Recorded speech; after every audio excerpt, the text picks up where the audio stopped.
হায়রে স্বার্থের দুনিয়া, কেউ তো কারো না। যারে তুমি আপন ভাবো সেই তো তোমার না রে। যারে তুমি আপন ভাবো সেই তো তোমার না। মিথ্যা মিথ্যা মায়া করে তারাই তো ক্ষতি করে।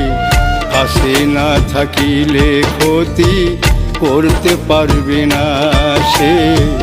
পাশে না থাকিলে ক্ষতি করতে পারবে না। হায়রে স্বার্থের দুনিয়া, কেউ তো কারো না। যারে তুমি আপন ভাবো সেই তো তোমার না রে। যারে তুমি আপন ভাবো সেই তো তোমার